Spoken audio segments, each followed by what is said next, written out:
So friends, yes please. कल class में हमने weighted average cost of capital लिया था, राइट? वैक।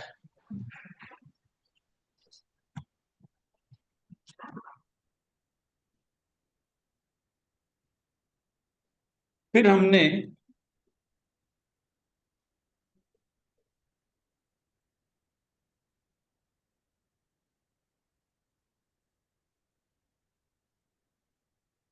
बोले वैक कब लेना है हमको?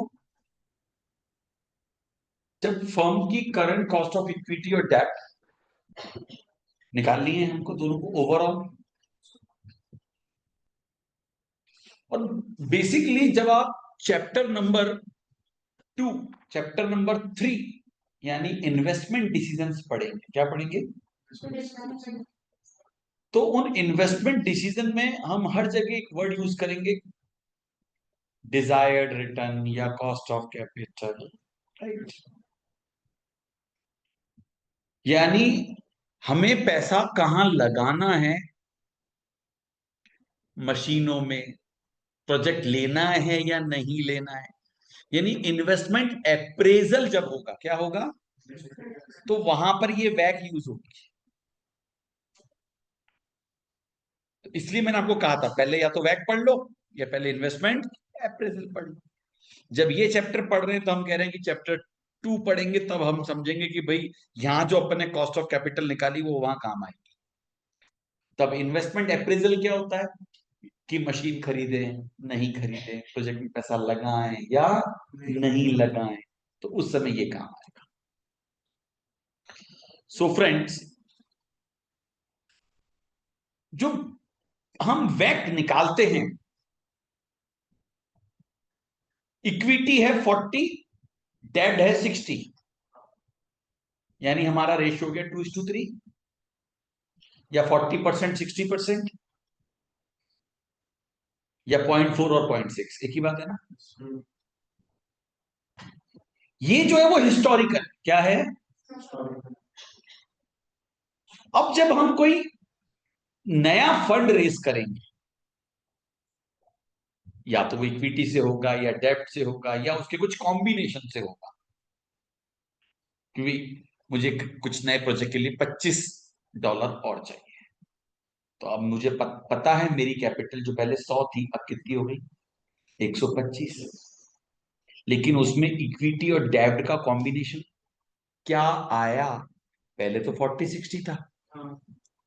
अब वो जो 25 आया वो सिर्फ इक्विटी आया या सिर्फ डेब्ट आया, या थोड़ा इक्विटी थोड़ा डेब्ट आया, ये चीज हम अगले चैप्टर में पढ़ेंगे। ऑप्टिमम कैपिटल स्ट्रक्चर, क्या चीज? यानी आपको जब कभी भी कोई पैसा चाहिए प्रोजेक्ट में लगाने के लिए, तो आप बड़ा सोच समझ के वो पैसा, यानी 25 पूरा इक्विटी से ले आए या 25 पूरा डेब्ट से ले आए, या थोड़ा इक्विटी या थोड़ा डेब्ट से लाए, या हमारा अभी 40-60 था, अभी क्या था, तो नया वाला भी 40-60 में लाए, जिससे कि आगे भी 40-60 ही रहे। भाई अभी मेरे पास 40 इक्विटी था, 60 डेब्ट था, 25 और ला रहा हूं, तो 25 का 40% यानी 10 इक्विटी ले आता हूँ, 15 डेब्ट ले आता हूँ। तो जो कैपिटल स्ट्रक्चर पहले था वही कैपिटल स्ट्रक्चर आगे। कैपिटल स्ट्रक्चर मतलब डेब्ट कितनी और इक्विटी कितना। आई होप सबको बात समझ में आई। सो आप कितनी भी डेब्ट और कितनी भी इक्विटी ले आओ, फर्म की ऑपरेटिंग रिस्क चेंज नहीं होती है। ये बहुत बड़ा पॉइंट है, बहुत अच्छा पॉइंट है।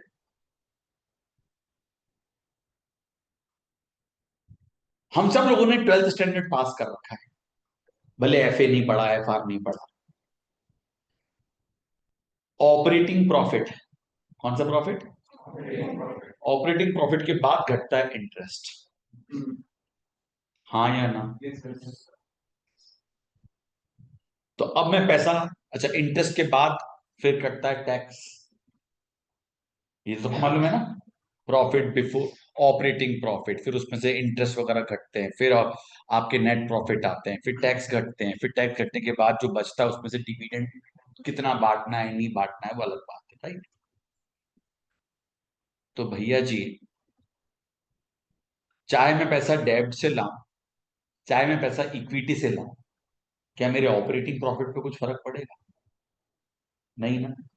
अगर मैं 25 का पैसा लेकर आया हूं, वो 25 पूरा इक्विटी से लाऊं या 25 पूरा डेब्ट से लाऊं, या उस 25 में किसी कॉम्बिनेशन से डेब्ट और इक्विटी में पैसा लाऊं, जो प्रॉफिट मेरा ऑपरेटिंग प्रॉफिट है, जो पहले 100 पे कमाया जाता था, अब 125 पे कमाया जाएगा। हाँ या ना? थर्ड लाइन, तो जो बिजनेस की ऑपरेटिंग रिस्क है, कौन सी रिस्क? उसमें कोई चेंज नहीं आता। अब आप बोलोगे सर ये ऑपरेटिंग रिस्क क्या होती है? बच्चों, बिजनेस में तीन तरह की रिस्क होती है। एक होती है ऑपरेटिंग रिस्क, रेवेन्यू का ऊपर नीचे होना। किसका ऊपर नीचे होना? यानी हमारी एक्टिविटी, हमारे ऑपरेशन, हमारा आउटपुट, हमारी कैपेसिटी ऊपर नीचे हो जाना। भाई आप क्या सोच रहे हो? $100 के इन्वेस्टमेंट में, किसके? हमारा मान लो 15 का रेवेन्यू है। कितने का? चलो 20 का रेवेन्यू है। $100 के इन्वेस्टमेंट पे $20 का रेवेन्यू। तो $25 का इन्वेस्टमेंट और लाएंगे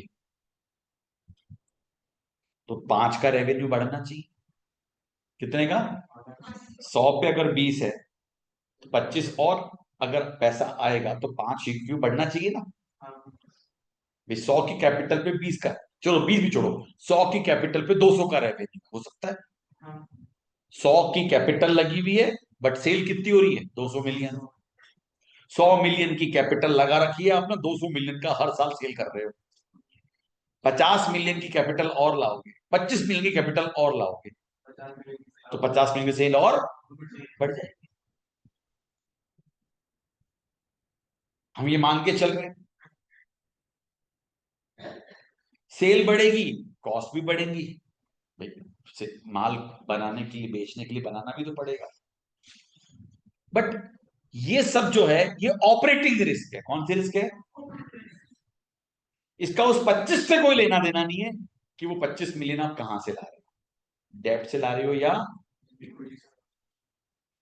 तो ऑपरेटिंग रिस्क का मतलब आपको समझ में आ गया। ऑपरेटिंग रिस्क क्या होती है महक?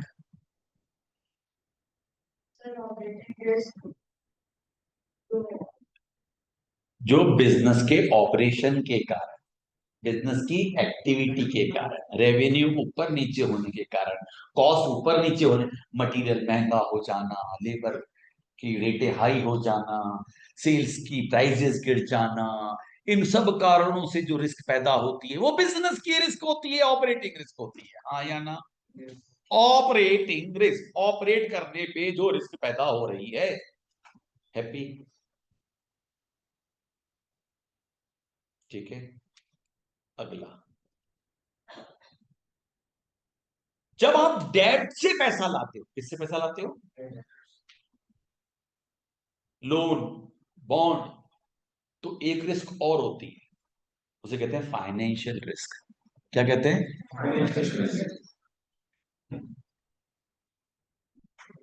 अब जिन बच्चों ने रेशियोज पढ़े हुए हैं, इंटरप्रिटेशन पढ़ा हुआ है, जिन्होंने पढ़ा हुआ है, एक होता है ऑपरेटिंग लेवरेज, एक होता है फाइनेंशियल लेवरेज। कौन सा लेवरेज? Operating leverage. और एक होता है फाइनेंशियल लेवरेज। अगर याद आ गया तो ठीक है, नहीं आया तो कोई बात नहीं।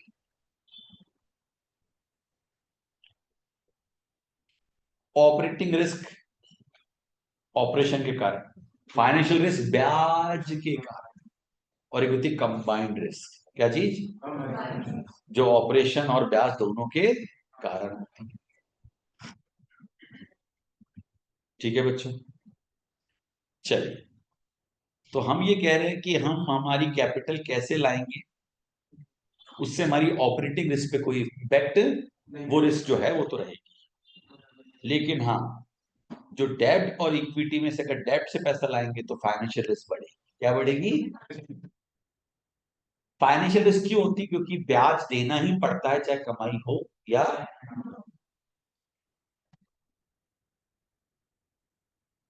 तो जो भी आप फाइनेंस लेके आ रहे हो, क्या कि इक्विटी से ला रहे हो, डेब्ट ला रहे हो, वो प्रोजेक्ट स्पेसिफिक कभी नहीं होगा। क्या नहीं होगा?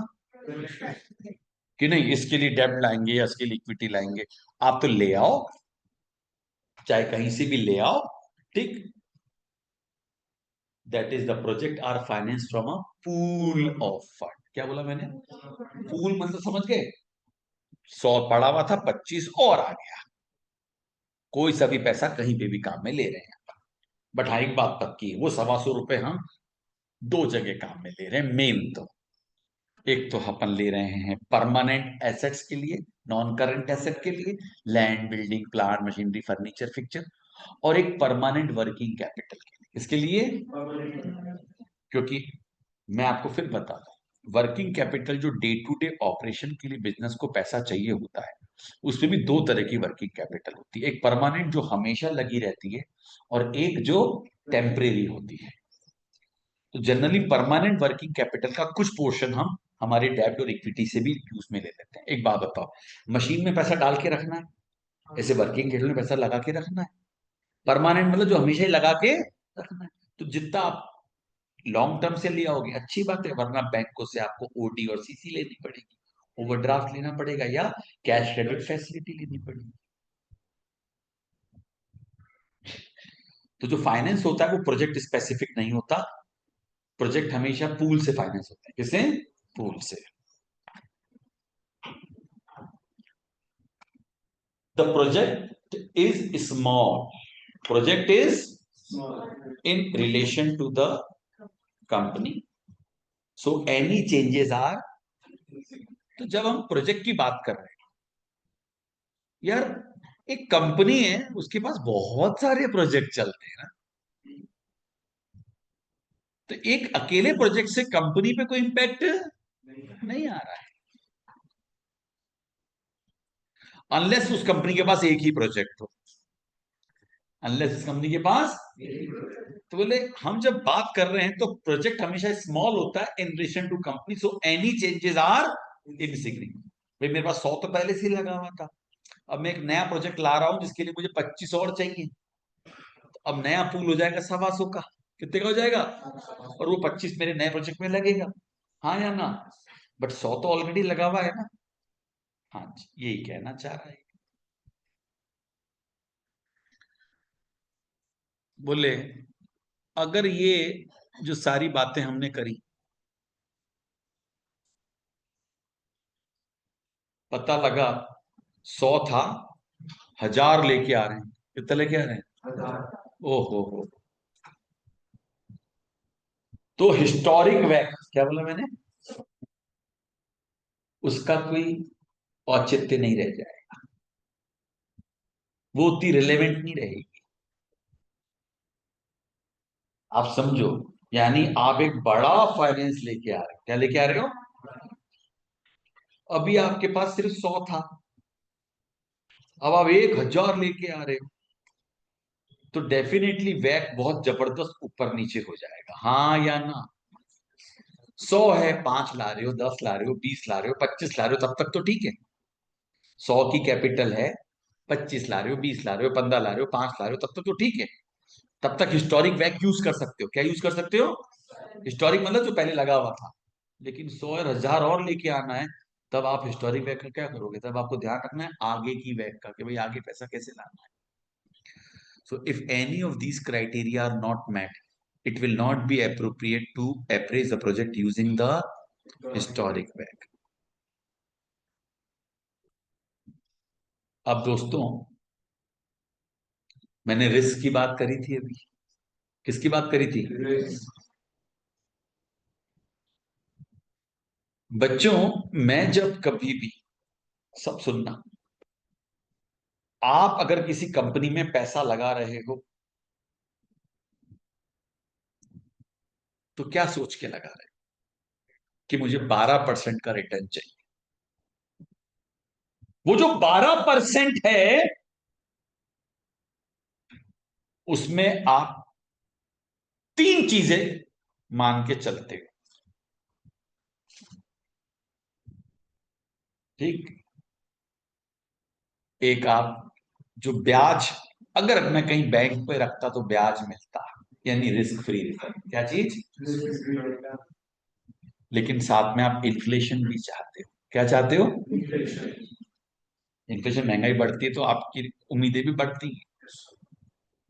और तीसरा, आप बैंक में पैसा जमा ना करा के शेयर में लगा रहे हो, तो आपको रिस्क है। तो आप उस रिस्क का प्रीमियम भी चाहते हो, उस रिस्क का प्रीमियम भी आप चाहते हो।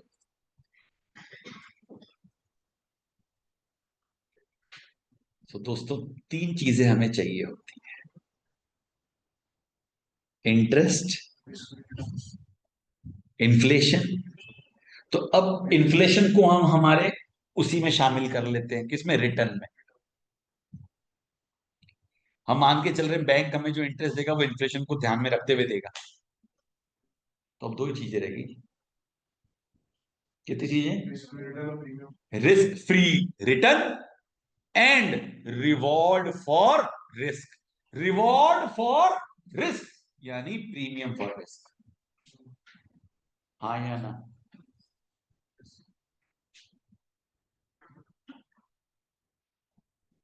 बच्चों, जब चैप्टर 2 पढ़ा तब ये बोला कि 12%। चैप्टर 17 में देखा कि 12% निकलता कैसे। ठीक। अब ये 12 तो निकल गया, वो ओवरऑल निकल गया, राइट। अब मैं ये भी बताऊंगा आपको कि प्रीमियम वाला कंपोनेंट कैसे निकलता है। कौन सा वाला।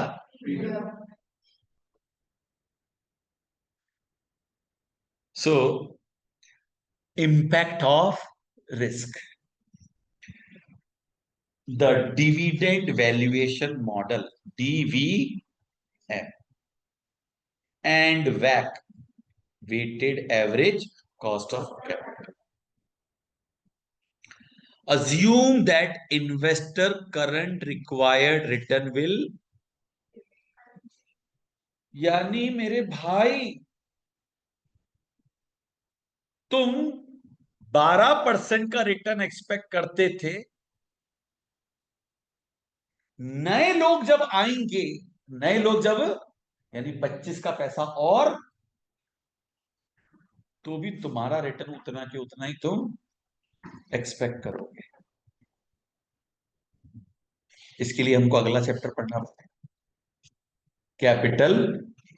एक मैं आपसे क्वेश्चन पूछता हूं, ऐसे एक जनरल क्वेश्चन पूछता हूं, जनरल नॉलेज। अभी $100 मिलियन का इन्वेस्टमेंट है कंपनी में, और सारा का सारा इन्वेस्टमेंट इक्विटी है, मेरा, ओनर्स का है। किसका है। डेट है ही नहीं।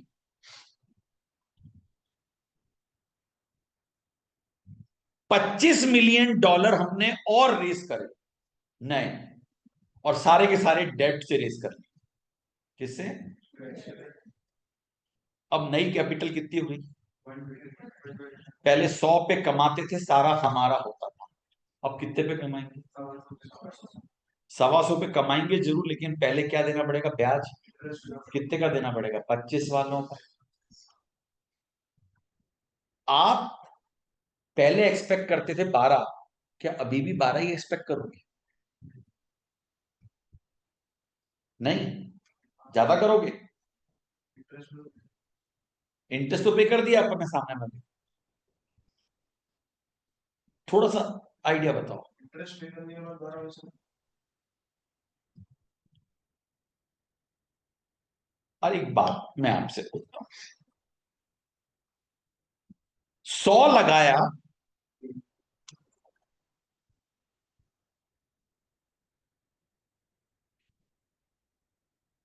जस्ट वेट, मैं जरा एक्सेल शीट खोल लूं।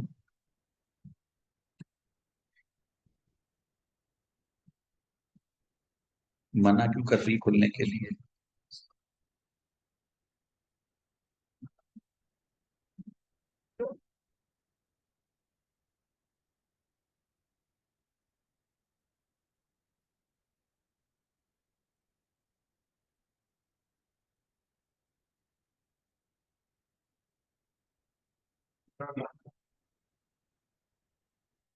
बच्चों,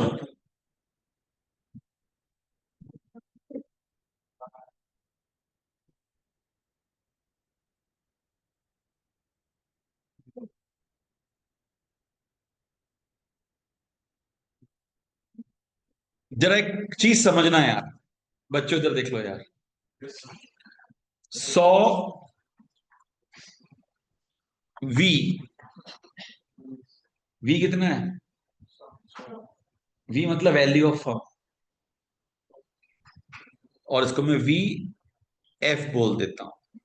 और छोड़ो ना यार, पूरा ही लिखते हैं, तुम्हारे को फिर दिक्कत आती है बाद में। वैल्यू ऑफ, वैल्यू ऑफ,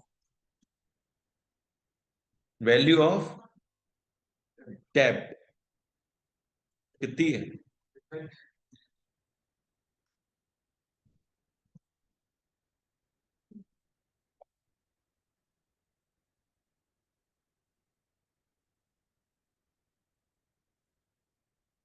जरा थोड़ा सा इसको जूम कर लेते हैं।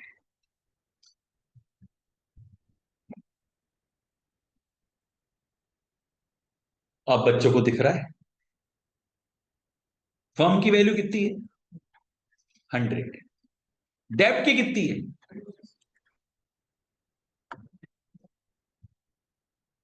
तो वैल्यू ऑफ इक्विटी कितना होगा?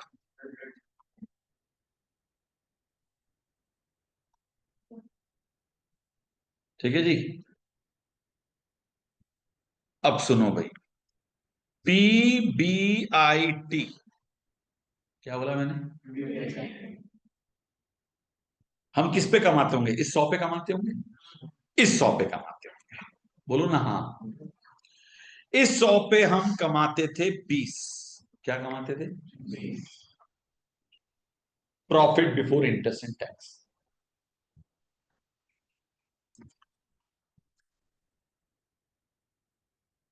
क्या कोई इंटरेस्ट जाता था क्या? क्यों नहीं जाता था? क्योंकि ये मेरी ऑल इक्विटी फर्म है। क्या है? ऑल इक्विटी फर्म, यानी अनलीवर्ड, अनगियर्ड, अनलीवर्ड या अन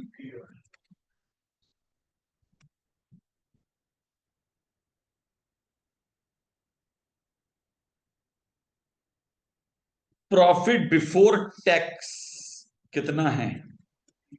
20।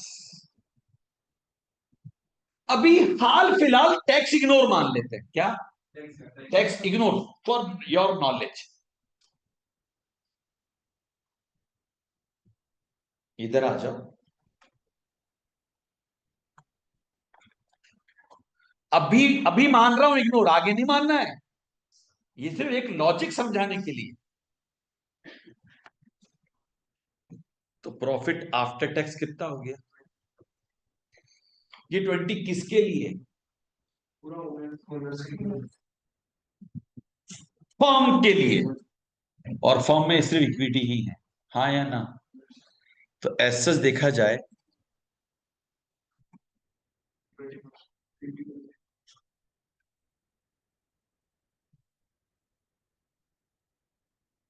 इसको मैंने के ई वर्ड से डिनोट कर दिया। Ignoring tax, ignoring. ये 20% समझ में आया आपको? क्या है कि 20 की अर्निंग हुई है, किसके लिए हुई है? इक्विटी के लिए। और इक्विटी फॉर्म में कितने हैं? 100। अच्छा, अब एक बात और बोलना चाह रहा हूं। आर ओ आई या के ओ, ये भी 20 है। ये भी, बताओ क्यों? आपने बीबीआईटी कितना कमाया? और फर्म की वैल्यू कितनी है? अरे return on investment 12th class में पढ़ा था, ROI, profit before interest and tax upon capital. Basic formula 12th वाला बता रहा हूं। भाई profit before interest and tax कितना है? 20। और टोटल कैपिटल कितनी लगी हुई है? 100। तो आपने देखा के और के दोनों बराबर है। Tax ignore. क्या बोला मैंने? तो एक बात पक्की है। क्या पक्की है? जब अनलीवर्ड फर्म होती है, क्या होती है? वहां पर ओवरऑल कॉस्ट ऑफ कैपिटल और इक्विटी कॉस्ट दोनों क्या होंगी? सेम। यहां तक क्लियर है? अब मैं 25 की डेब्ट और ले आया। इक्विटी तो मेरी 100 की 100 ही रहेगी ना। तो फर्म कितने की हो गई? बोलो ना। 125 की। मेरा पीबीआईटी कितना होगा बताओ? 20 अपॉन 100 इंटू।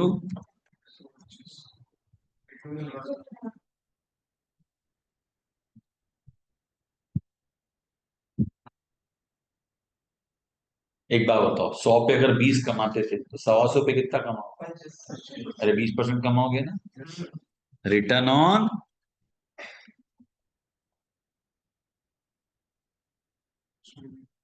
हाँ भरो। वो तो 20 का 20 ही रहा। मेरा कैपिटल स्ट्रक्चर चेंज भी हुआ तो भी मेरी overall cost of capital, R O I K O, वैक, वही नहीं। हाँ या ना? ऑब्वियस सी बात है। लेकिन अब एक मजेदार बात देखो आप। ये जो डेब्ट है, ये आई है 12% पर। किस पर आई है? तो अब आपको यहां पर ब्याज देना पड़ेगा। कितना ब्याज देना पड़ेगा? 12%। कितने का?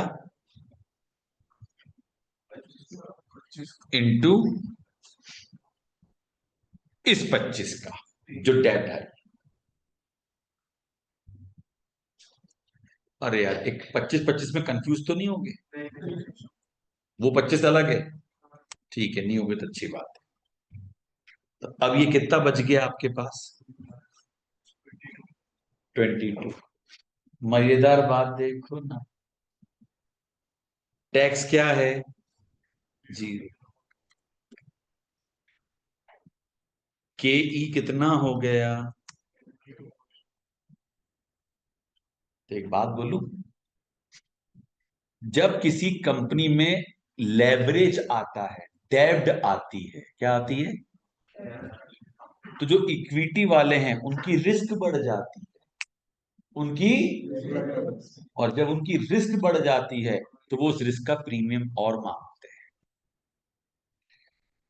पहले पैसा 100 लगा हुआ था, अभी भी 100 ही लगा हुआ है। लेकिन पहले उनकी एक्सपेक्टेशन क्या थी? 20। अब एक्सपेक्टेशन कितनी है? 22।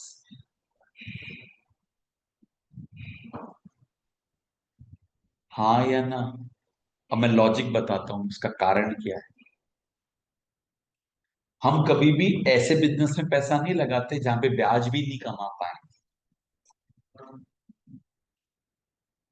अगर मैं, सुनो, बाजार से ब्याज पे पैसा लाऊं 12%, और उस पैसे को मेरे बिजनेस में लगाऊं और वहां कमाई करूं 10%, बर्बाद होने में ज्यादा समय नहीं लगेगा।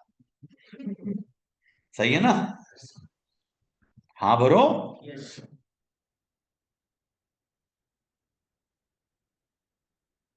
Got it? बाजार से लाऊं 12 पर कमाऊं 20। बाजार से लाऊं 12 पर, और उसी पैसे को लगा के बिजनेस में क्या कमाऊं? 20। तो अब एक मजेदार बात सुनना। अगर वो पैसा मैं डेब्ट से लाया, किससे लाया? तो जो एग्जिस्टिंग इक्विटी शेयर होल्डर है उनको हो गई रिस्क। उनको हो गई। और उस रिस्क का उनको क्या चाहिए? प्रीमियम। इसलिए उनकी बढ़ जाती है एक्सपेक्टेशन। अब मजेदार बात सुनो। ये 25 में डेब्ट से नहीं लाता, ये 25 पूरे इक्विटी वालों से ले आता, तुम ही ले आओ, क्या होता बताओ? वैल्यू ऑफ फर्म कितना होता? वैल्यू ऑफ डेब्ट क्या होता? वैल्यू ऑफ इक्विटी कितना होता? कमाई कितनी होती? 25। इंटरेस्ट कितना होता? 0। पीबीटी कितना होता? 25। टैक्स क्या है? 0। बचता कितना? 25। आरओआई कितना? 20। केई कितना? 20।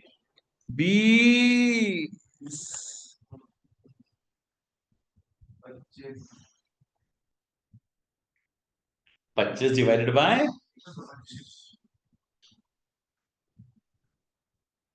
अरे इनके लिए कमाई कितनी है? 25 डिवाइडेड बाय 125। यानी कुछ नोटिस कर रहे हो? क्या नोटिस कर रहे हो? डेब्ट आने से इक्विटी की एक्सपेक्टेशन बढ़ती है, बस मैं तो ये प्रूव करना चाह रहा था। टैक्स की बात बाद में करेंगे यार, कंफ्यूजन क्यों ले? हमको एक बेसिक चीज समझनी है। कंपनी जो है वो टैक्स फ्री जोन में है, कहां पर है? जब टैक्स ही नहीं लगता है, होते ना ऐसे जोन, बिल्कुल होते हैं।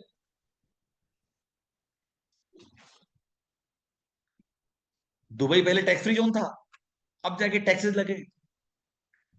अभी भी कुछ कंट्रीज है जो टैक्स फ्री है, पता नहीं 2-4 कंट्रीज के नाम है, वो यहाँ टैक्स नहीं लगता। सबसे ज्यादा टैक्स किस कंट्री पे लगता है? Highest tax USA.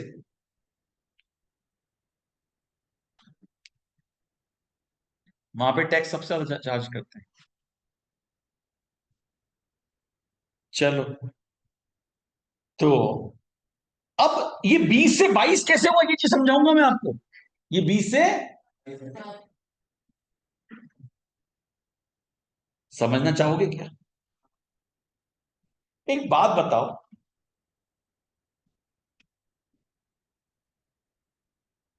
आप जो भी पैसा बिजनेस में लगा रहे हो उस पर कमाई कितनी हो रही है? 20%।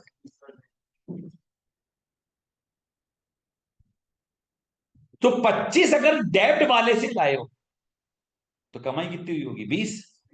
उनको दिया कितना होगा? 12। बच कितना गया? 8। वो 8 किसको मिलेगा? इक्विटी वालों को। अच्छा, ये 8 जो आया वो किन से आया? 25 वालों से। हाँ या ना? 8 की जो कमाई हुई वो किससे आई? और बटी किसको? 100 वालों को। बोलो ना हाँ। मेरे पैसे पे तो मैं ही रखूंगा, लेकिन तेरे पैसे से भी मैं कमाऊंगा। 100 मेरा लगा हुआ था। क्या बोला मैंने? 100 मेरा लगा हुआ था। जो भी कमाई आएगी सारी मेरी होगी, मेरी मतलब कंपनी का मालिक, इक्विटी। तो 100 पे अगर 20 कमा रहे तो 20 मेरा है। इधर देखो, 20 कमा रहे हैं तो 20 मेरा है। लेकिन जब तू आ गया भाई, कौन? डेब्ट।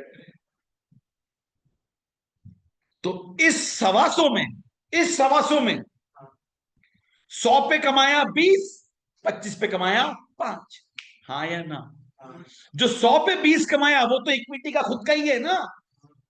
लेकिन जो डेब्ट के 25 से 20 कमाया, डेब्ट को तो आपने कितना दिया? 5 में से 3 ही तो दिया उसको। कमाया उससे कितना? 5।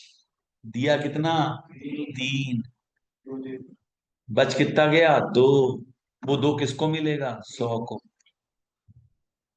2/100 कितना हो गया? अरे 2% बोल दो यार। 20 से कितना हो गया? 22। एक फॉर्मूला बना दिया मैंने।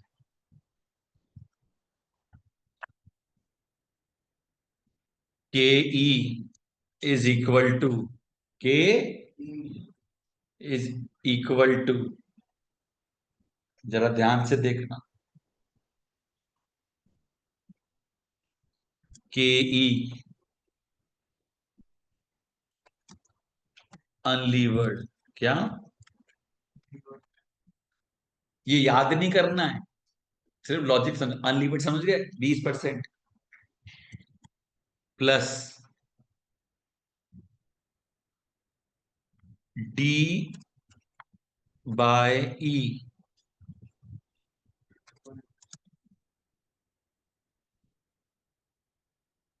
डी बाय ई का मतलब मालूम है क्या? लेवरेज। डी बाय ई का मतलब क्या है?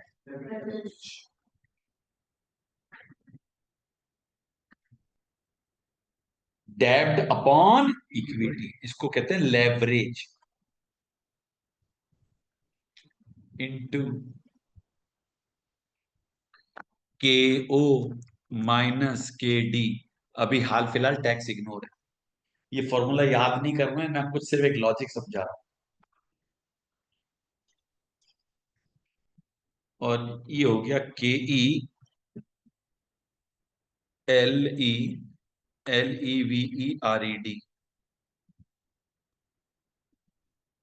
देखो क्या लिखा है मैंने, के E is equal two plus into के ओ, मतलब समझ गया? एक बार बताओ, अनलीवर्ड का के ई कितना था बोलो? अरे बोलो ना, 20 था।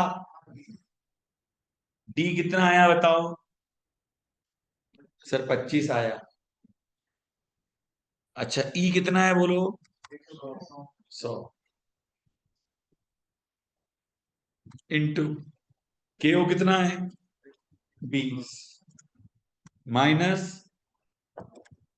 12। अरे 12% पे लाए थे ना। जब 20 में से 12 गया कितना हो गया? 8। तो लॉजिक समझो, जो 8% कमा रहे हैं, क्या वो किससे कमा रहे हैं? 25 से।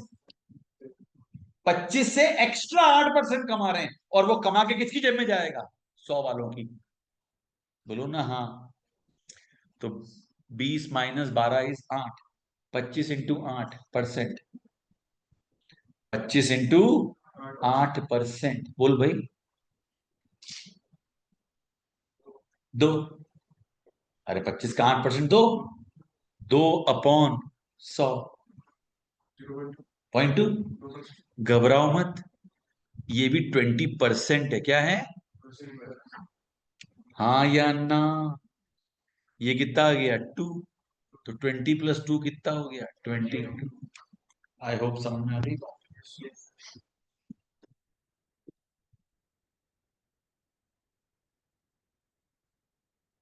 क्लियर है?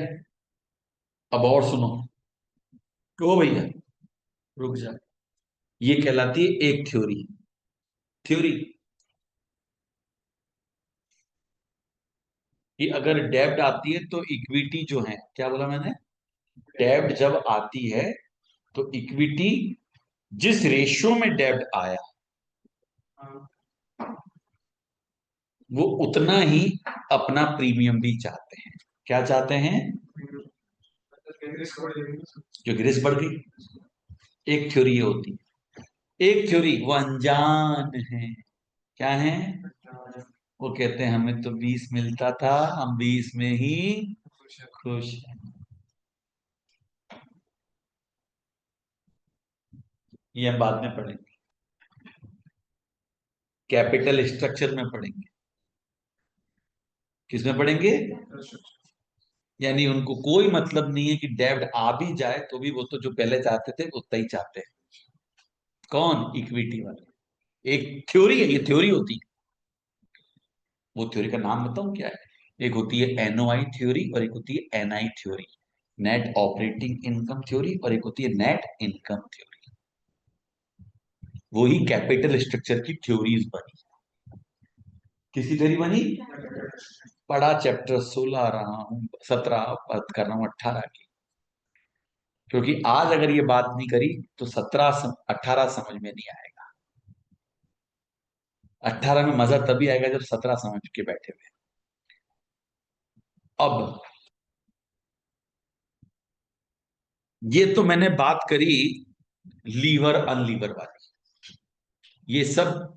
अच्छा, ऐसा भी नहीं है, हो सकता है पहले फर्म में कम लेवरेज हो, अब लेवरेज बढ़ जाए। हाँ या ना? तो लेवरेज बढ़ेगा तो वो और मांगेगा। हाँ या ना? ये हम पढ़ेंगे चैप्टर 17 के बाद, यानी चैप्टर 18 में।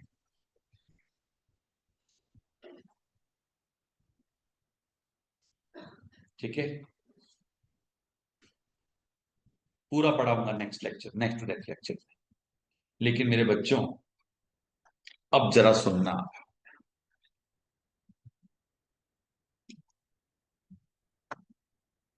के ई इज इक्वल टू, मैंने क्या बोला था?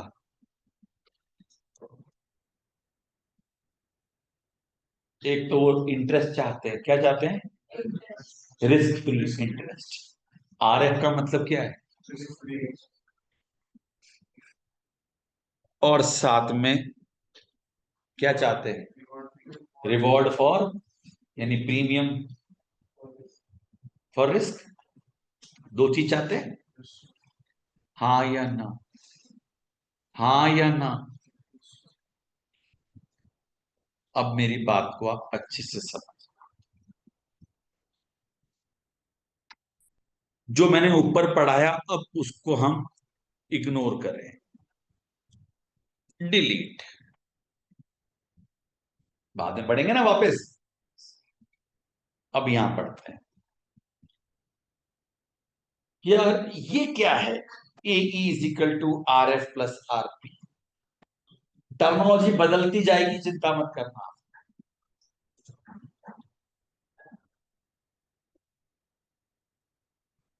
अब सुनना भैया, मैं यहां आरपी लिख देता हूं।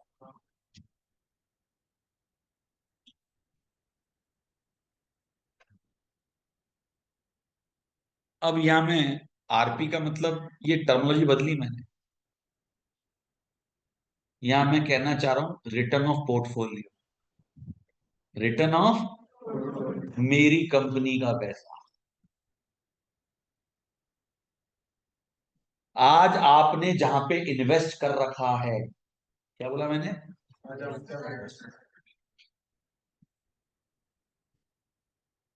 तो आप दो चीज चाहोगे। जिस कंपनी में आपने पैसा लगाया है वहां पर आप रिस्क फ्री तो चाहोगे ही चाहोगे। साथ में आप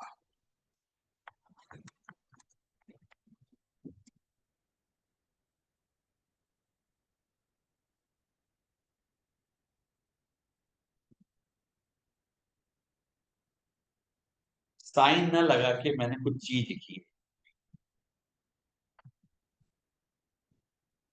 वर्ड क्या लिखा है मैंने?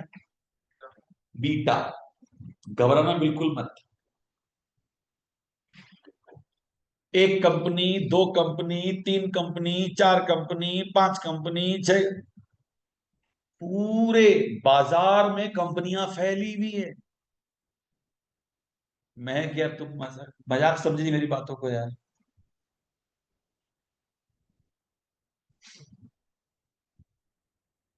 यूं ऊपर से सट सट जाएगा चैप्टर।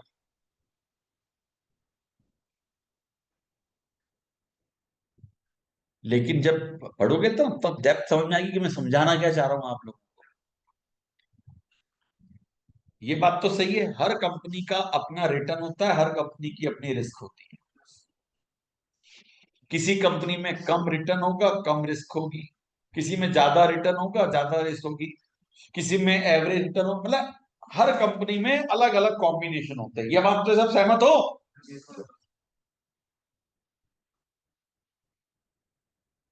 अब मैं एक कंपनी को चूज कर रहा हूं। किसको?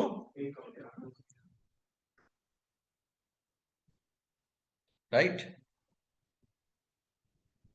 ए कंपनी, बी कंपनी, सी। हाँ, जितनी भी कंपनियां बाजार में काम कर रही हैं, उन सबको एक चीज तो सबको देनी है, रिस्क फ्री रिटर्न तो देना ही है। क्या देना है? अगर वो नहीं दे सकती है तो इन्वेस्टर कभी उस कंपनी में आएगा ही नहीं। इन्वेस्टर जाएगा बैंक के पास और बैंक में पैसे जमा करा। हाँ है या ना? हाँ या ना? वो अलग बात है कि ये सब एक्सपेक्टेशन है, क्या है, और आप बैंक से भी कम कमाते हो और घाटे में चले जाते हो, वो अलग बात है। एक्चुअल स्थिति कुछ अलग होती है, बट एक्सपेक्टेशन तो हमेशा क्या होगी। मैं कभी भी किसी कंपनी में पैसा लगाने जाऊंगा तो मैं हमेशा ये चाहूंगा कि बैंक की ब्याज दर से ज्यादा मुझे मिले, हाँ या ना। और बैंक भी कौन सी, गवर्नमेंट की, गवर्नमेंट की ट्रेजरी बिल, गिल्ट, बॉन्ड, वहां जो पैसा लगा के ब्याज मिलता उसको बोलते हैं आरएफ। क्या बोलते हैं। लेकिन अब होता क्या ये बताता हूं।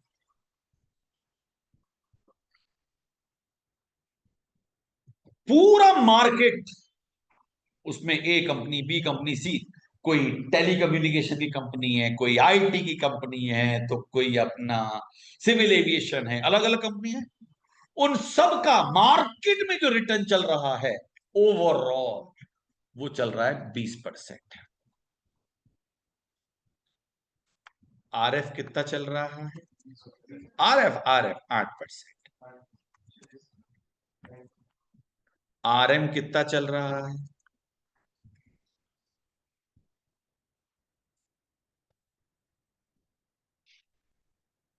ये 20%। मालूम है क्या है? मार्केट का रिटर्न, किसका, जिसमें कोई स्पेसिफिक कंपनी नहीं है, ओवरऑल सब कंपनियों को मिला के मिल जाता है आराम से।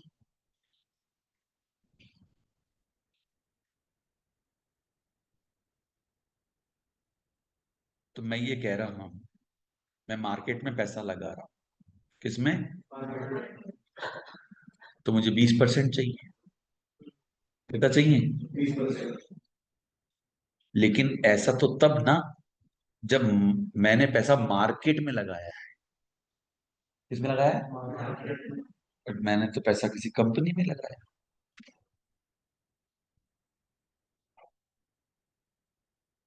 मेरा पैसा पूरे बाजार में थोड़ा ना लगा है, मेरा पैसा तो किसी, तो जो हर कंपनी की अपनी एक रिस्क होती है,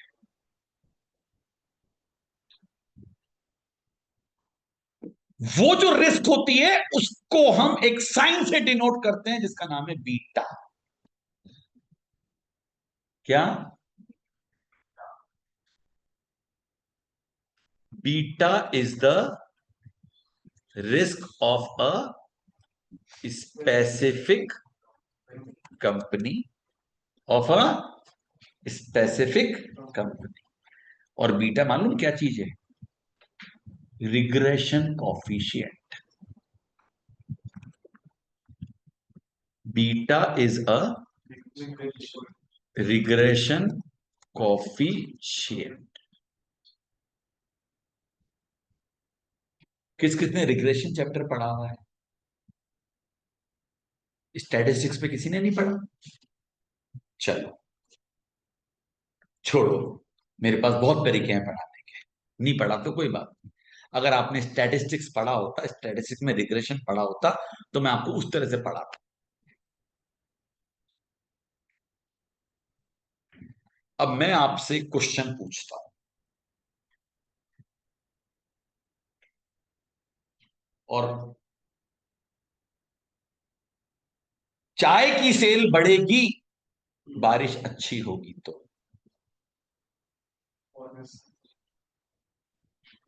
दो बातें बोल रहा हूं, क्या बोल रहा हूं। तो जैसी बारिश आएगी चाय की सेल, गर्मी बढ़ने से कोल्ड ड्रिंक की सेल बढ़ेगी। लेकिन कोल्ड ड्रिंक की सेल बढ़ गई इसलिए गर्मी बढ़ जाएगी, नहीं होगा ना। तो एक होता है डिपेंडेंट वेरिएबल और एक होता है इंडिपेंडेंट। क्लियर है ना।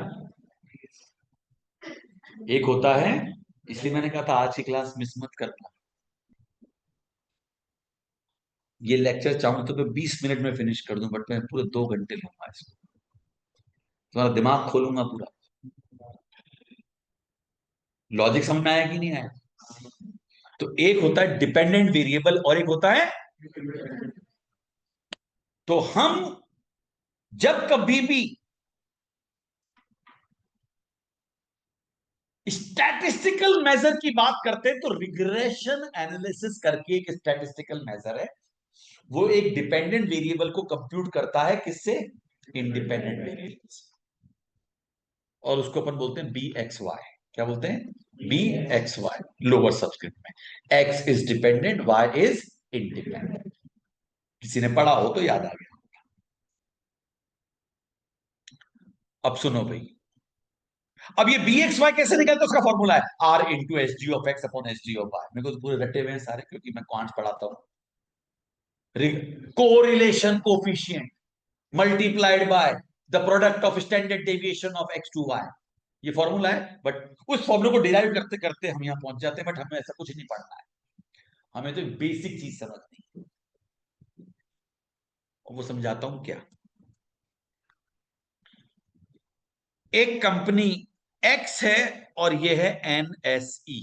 एनएसई समझते हो ना? चलो छोड़ो, NIFTY समझते हो? निफ्टी। कंपनी एक्स के शेयर में मूवमेंट आएगा तो निफ्टी ऊपर नीचे भाग जाएगा। दिमाग खराब है क्या? निफ्टी के अंदर 6000 कंपनियां हैं, एक अकेले कंपनी के शेयर के मूवमेंट से कौन सा निफ्टी में मूवमेंट आ जाएगा? लेकिन निफ्टी में मूवमेंट आएगा तो, इसलिए जब मार्केट गिरता है तो शेयर कितना ही बढ़िया अच्छा वो सब गिरते हैं, दाम दाम दाम, हाँ या ना? तो ये हो गई कंपनी रिलायंस, ये हो गई एक्स, और ये हो गया वाई। एक्स तो हो गया डिपेंडेंट, वाई हो गया इंडिपेंडेंट। आपको कभी निकालना नहीं पड़ेगा ये, ठीक है? हम एक्स ऑन वाई निकालते हैं। क्या निकालते हैं? एक्स ऑन वाई को निकालने के लिए रिग्रेशन इक्वेशन है, रिग्रेशन कॉफिशिएंट है। रिग्रेशन कॉफिशिएंट कुछ इस तरह का है, B X Y is equal to R. अच्छा, आर क्या होता है? R is equal to summation X D X, summation D X D Y minus summation D X into D Y upon under root N summation D X D Y minus summation D X whole square under root summation S D x Y square minus summation D Y का whole square. और ये तो बड़ा लंबी चौड़ी रामायण है क्या? हाँ, कोरिलेशन कोफिशिएंट क्या चीज? बहुत लंबी चौड़ी, मतलब ये पूरा का पूरा फॉर्मूला अगर समझाने बैठूं तो एक दिन पूरा जाएगा।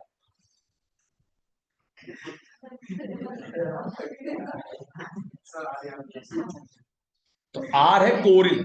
अच्छा, अब कोरिलेशन कोफिशिएंट क्या होता है? एक के मूवमेंट से दूसरे में क्या मूवमेंट आएगा, दूसरे से मूवमेंट से पहले में क्या आएगा। फिर जब उस कोरिलेशन के मूवमेंट को अपन क्या करते हैं, प्रोडक्ट कर देते हैं with the ratio of S D of X upon S D of Y, standard deviation क्या चीज? डिस्पर्जन से। किससे? यानी रिग्रेशन कोफिशिएंट निकालने के लिए कोरिलेशन कोफिशिएंट चाहिए, डिस्पर्जन चाहिए, उससे रिग्रेशन कोफिशिएंट निकालता है। अब आपको ये सब कुछ नहीं पढ़ना है, आपको सिर्फ समझना है, क्योंकि आजकल तो आपके पास क्या है, टूल्स हैं, कंप्यूटर्स हैं, जिस पर आप सीधे फॉर्मूले लगाते हैं। जैसे आपने IRR का फॉर्मूला देखिए कितना आसान था, वैसे इसका भी आ जाएगा। अब करना क्या है मालूम? बीटा है क्या चीज? Beta is the risk, beta is the risk of individual company, specific company. अच्छा, अगर मेरा बीटा 1 आ जाए, बीटा क्या आ जाए? अच्छा, ये हमेशा 1 और 0 के बीच में लाई करेगा, -1 से +1 के बीच में लाई करेगा। नेगेटिव भी हो सकता है बीटा, कहां से कहां तक?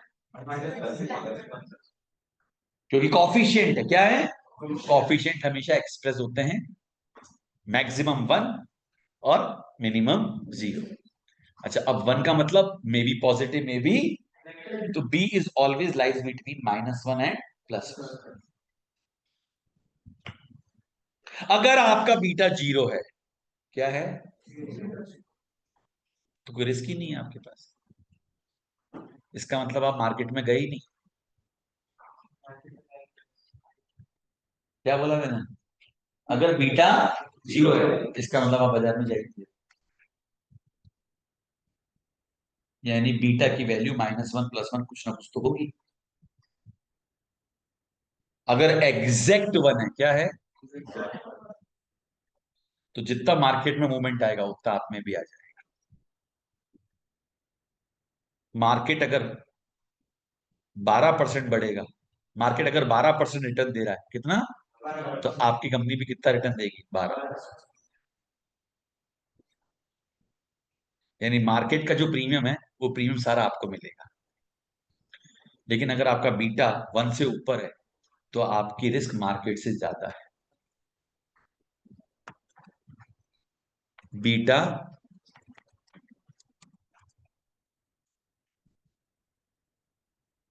Greater than 1, beta greater than 1 मतलब आपकी कंपनी की रिस्क,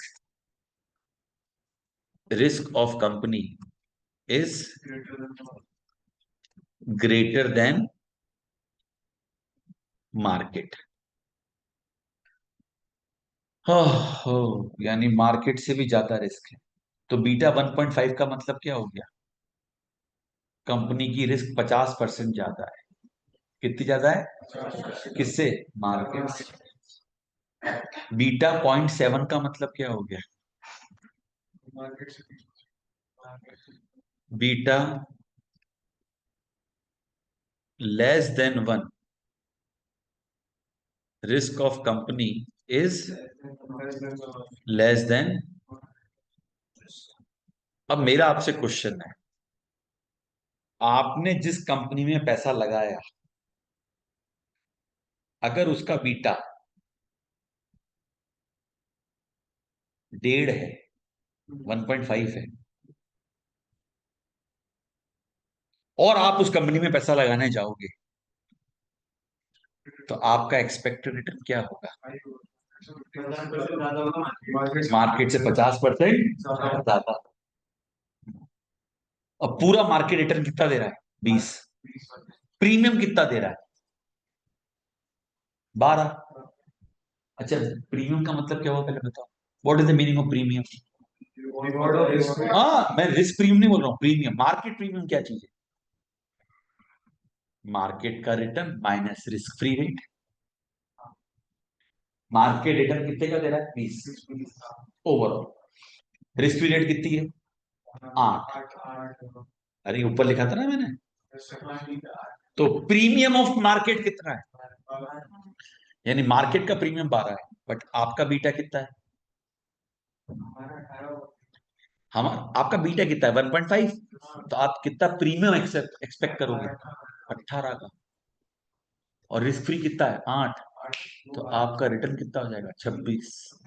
यानी आप किसी कंपनी में पैसा लगा रहे हो जिसका बीटा 1.5 है, तो आप 26% रिटर्न एक्सपेक्ट करोगे। अगर मार्केट में 20% रिटर्न है, रिस्क फ्री 8 है, तो आप कितना एक्सपेक्ट करोगे, 26। अच्छा, अगर एग्जिट बीटा आपका 1 हो जाए, तो मार्केट का रिटर्न कितना है, 20, आप एक्सपेक्ट कितना करोगे, 20। तो एक बात बोलूं, एक काम करो ना, पैसा मार्केट में लगाओ ना, तो जितना प्रीमियम मार्केट देगा उतना सारा का सारा प्रीमियम आपके पास आ जाएगा। What does it means, market beta is always 1, क्योंकि Y on Y is always 1। Movement in NSC, movement in NSC is always 1। Movement in share price of Reliance, movement in NSC, movement in Nifty, movement in Reliance, उसका जो beta होगा वो अलग होगा ना। लेकिन Nifty index को Nifty index से निकालूंगा तो हमेशा क्या आएगा, 1 ही आएगा। तो मार्केट बीटा इज ऑलवेज 1। अब अगर कंपनी का बीटा 1 आ गया, किसका, यानी आपकी रिस्क मार्केट की रिस्क के बराबर है। Company risk is equal to market risk. अब सबसे पहले फिर रिपीट कर रहा हूं, मार्केट प्रीमियम क्या चीज है बताओ, return of market minus risk return, ये मार्केट का प्रीमियम है। कंपनी को क्या मिलेगा इसका? RM minus RF into beta, RM minus RF into beta. और बीटा क्या चीज है?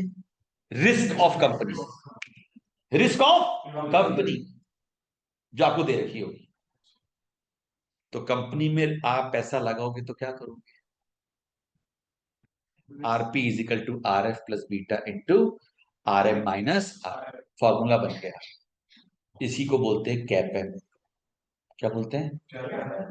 Capital asset pricing model. क्या?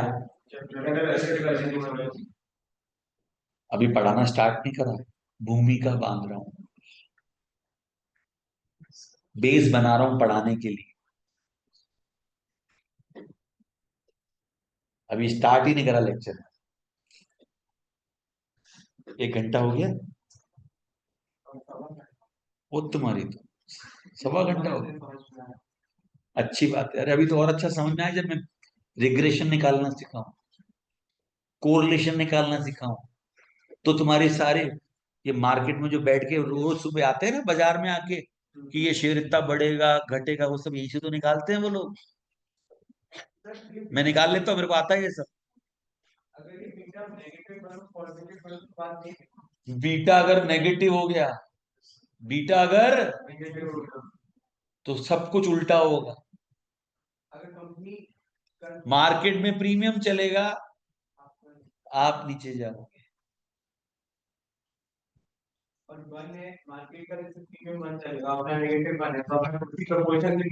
मार्केट का बीटा तो हमेशा ही वन होता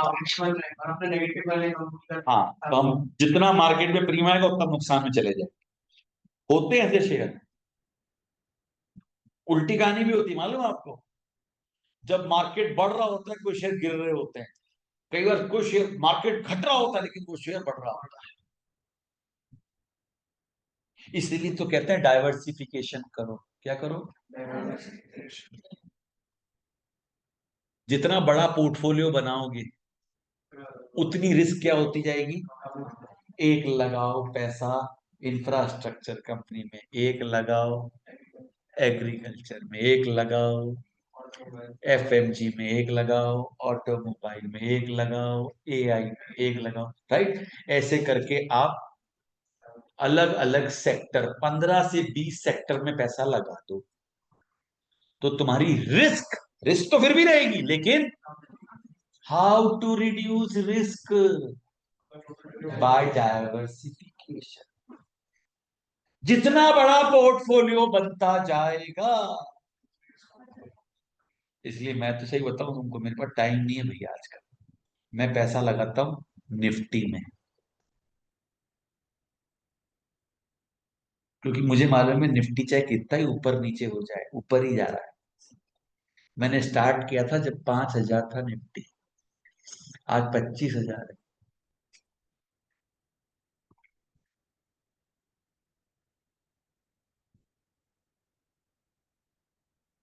मतलब अब आप बोलोगे सर निफ्टी क्या है? जितनी भी टॉप 50 कंपनीज इंडिया की हैं, क्या ये फिक्स होती है? ये बदलती रहती हैं।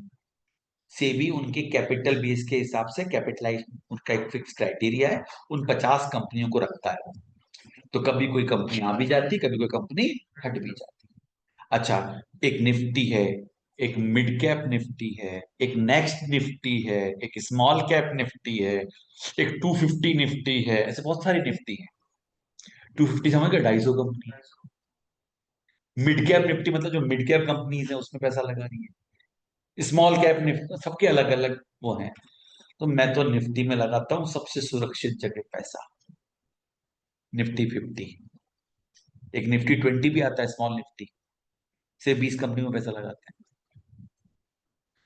क्या देख रहा है? कोई ढूंढ रहा है? बता दे बाकी लोगों को भी।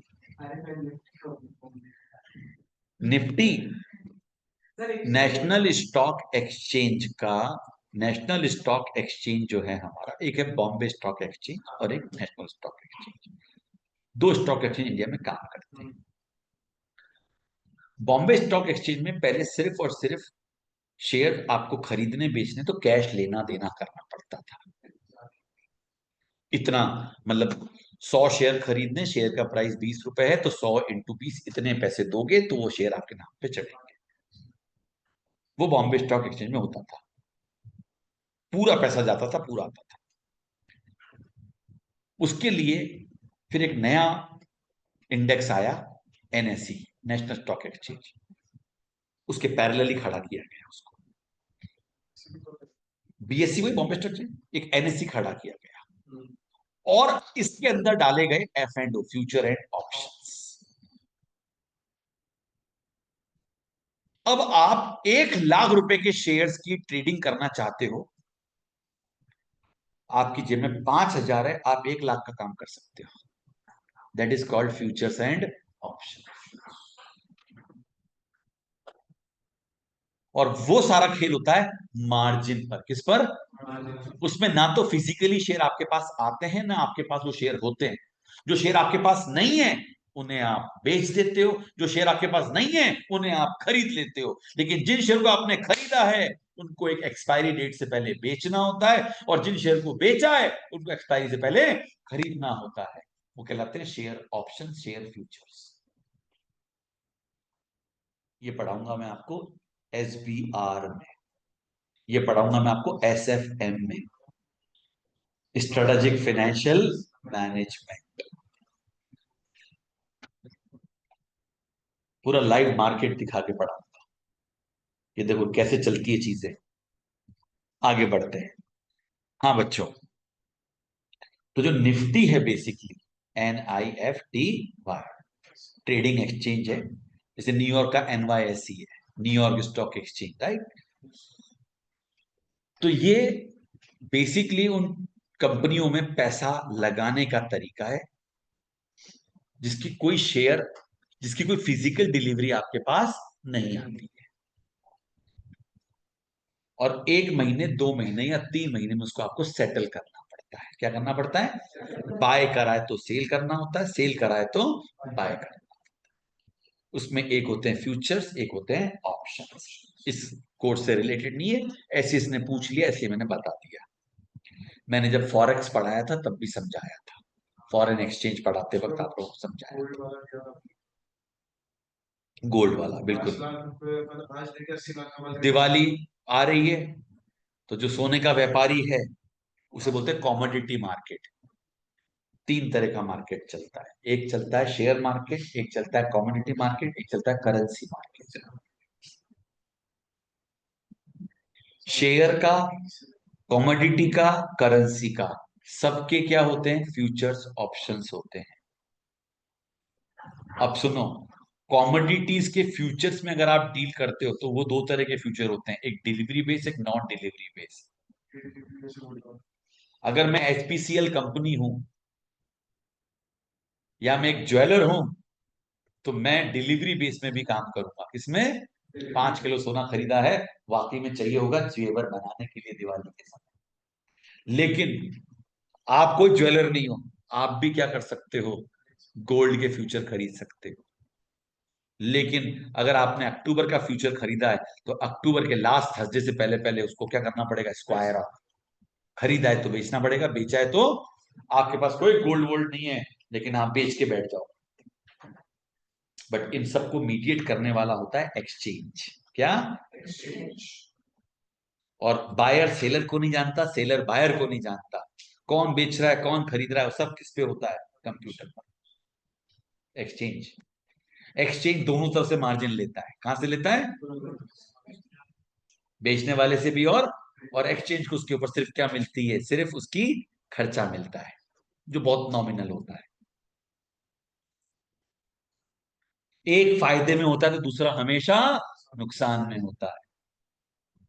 ठीक, अब चालू करते हैं अपनी कहानी।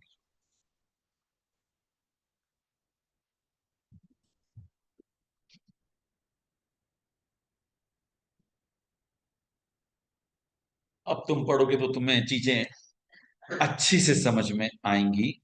इसका व्यू थोड़ा बढ़ा लेते हैं अपन।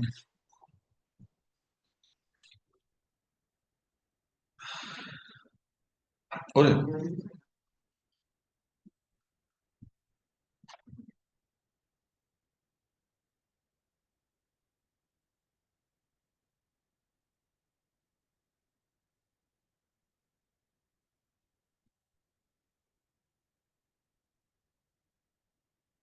अरे क्या तकलीफ है इसको यार,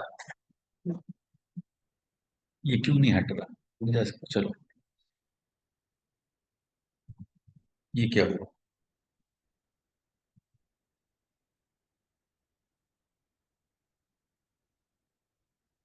हाँ, अब आया सही।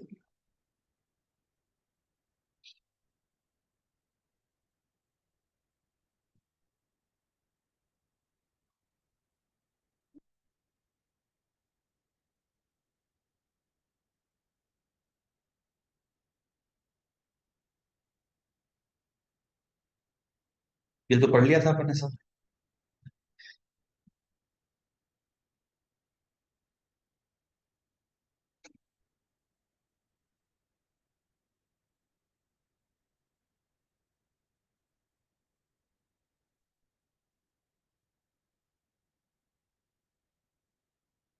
इतना पढ़ लिया अपन ने, गजब। हाँ, इम्पैक्ट ऑफ रिस्क। सो अब चालू कर रहे हैं। The DVM and back calculation अब जो अपन ने पढ़ी, assume that an investor current required return will remain unchanged for future project, for project with different risk profile this assumption may not hold true। Para समझ में आ गया? अब एक एक लाइन समझ में आएगी। ये पैरा समझ में आ गया? हमने जो डीवीएम पढ़ा, हमने जो वैक पढ़ा, वो ये मान रहा है कि भैया जो हमारा इन्वेस्टर का जो करंट रिक्वायर्ड रिटर्न है वो हमेशा उतना ही चाहेगा, आगे भी उतना ही चाहेगा। लेकिन फिर हमने आगे क्या बोला? फॉर प्रोजेक्ट विथ डिफरेंट, लेकिन जिन प्रोजेक्ट के अंदर रिस्क प्रोफाइल अलग होगी, this assumption may not hold true. यही तो समझा रहा था बैठ के। ये लाइन समझ में आ गई? अगली, we therefore need a way to reflect any potential increase in risk in our estimate of, यानी जब आप अपना केई निकालोगे तो आपको इस चीज का भी ध्यान रखना पड़ेगा कि किसी एक प्रोजेक्ट में जा रहे हो, वहां की रिस्क अलग है, तो आपका केई भी चेंज होगा। ये कहना चाह रहा है ये। अब ये टेक्निकल लैंग्वेज समझ में आ रही कि नहीं आ रही? We therefore need a way to reflect any potential increase in risk in our estimate of cost of finance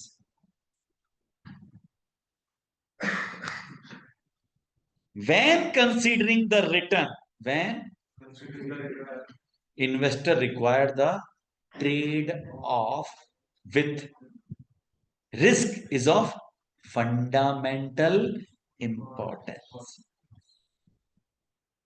मतलब ट्रेड ऑफ का मतलब क्या है भैया? अगर उसकी रिस्क बढ़ेगी तो रिटर्न भी ज्यादा, अगर रिस्क बढ़ेगी तो वो प्रीमियम भी ज्यादा मांगेगा। हाँ या ना? कम रिस्क होगी तो बोलेगा, मतलब वो ट्रेड ऑफ करता है, बोले रिस्क बढ़ी प्रीमियम चाहिए, रिस्क कम हुई कम चाहिए। Risk refer not to the possibility of, अच्छा रिस्क का मतलब सिर्फ ये थोड़ा ना कि लॉस ही लॉस होगा। Risk does not risk refer not to the possibility of total loss but to the likelihood of actual return varying from that of forecast. यानी आप जो फोरकास्ट कर रहे हो उससे कुछ ऊपर नीचे हुआ तो, उससे कुछ, हाँ या ना? वो रिस्क होती है ना, ज्यादा भी हो सकता है और कम भी हो सकता है।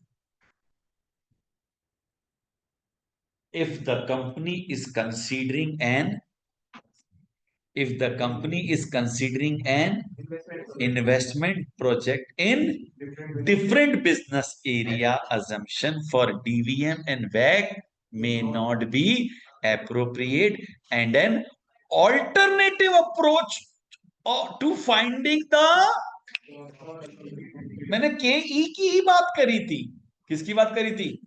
मैंने केडी की बात करी नहीं। हाँ या ना? क्योंकि डेब्ट वालों को तो फिक्स रेट से इंटरेस्ट मिल रहा है भैया।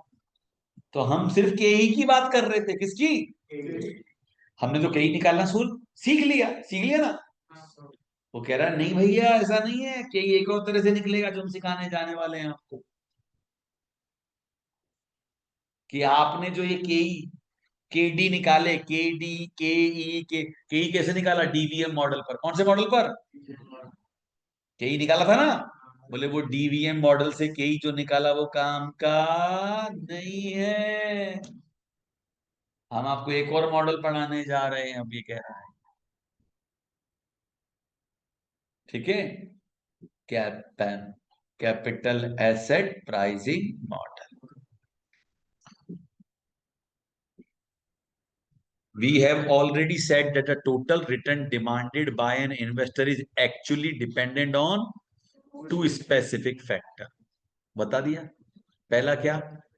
Prevailing risk free rate and the reward investor demand for the risk they take in advancing fund to the firm. ये बात समझ आ गई? The RF क्या चीज है बताओ भाई?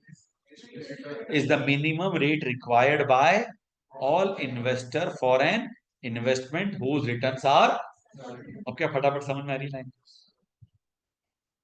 यूं भी उतर रही कि नहीं उतर रही है? Very good. थोड़ा हटा दिया देख आगे से, बहुत। इसे कहते हैं पॉजिटिव अप्रोच। जब आप थोड़ा बहुत बोल रहे हो इसका मतलब समझ रहे हो, थोड़ा हटने की देर है, बहुत आ जाएगा। ये बोलते थोड़ा ही समझ में आ रहा है, बहुत नहीं बोलते तो दिक्कत हो जाती है। बहुत समझ में आ रहा है कोई दिक्कत ही नहीं होती, थोड़ा बहुत बोल के इन्होंने आशा की किरण जगा दी। चलो, सो RF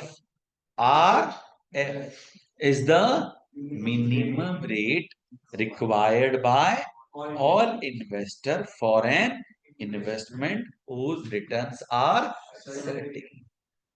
यानी बैंक में पैसा जमा कराने पे मिलने वाला ब्याज, उसको RF बोलो। इट इज गिवन इन, ये आपको क्वेश्चन में गिवन होगा, किस नाम से गिवन होगा बताओ भाई? रिटर्न ऑन, या फिर किस नाम से गिवन होगा? बता दिया था मैंने ये भी आप, कि RF क्या होता है भाई? ट्रेजरी बिल में जो पैसा डाल के ब्याज मिलेगा, या गवर्नमेंट के बॉन्ड में जो पैसा डाल के ब्याज मिलेगा।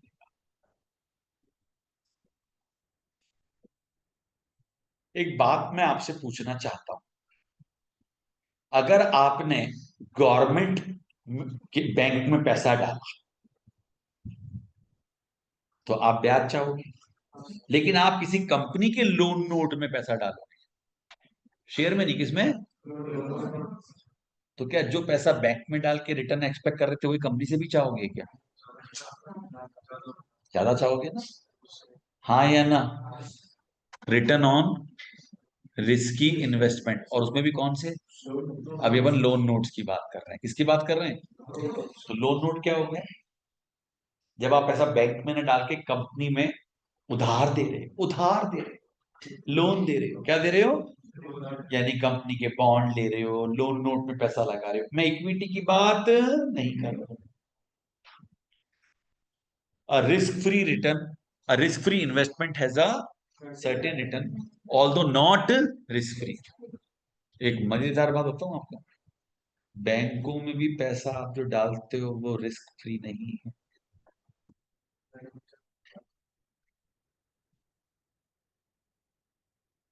एक इंडिविजुअल का RBI सिर्फ 1 लाख रुपए की गारंटी लेता है। मालूम है आपकी बात? आपके सेविंग बैंक अकाउंट में 25 लाख रुपए पड़े हुए और वो बैंक दिवालिया हो जाए मान लो, तो RBI आपको 1 लाख रुपए देती है,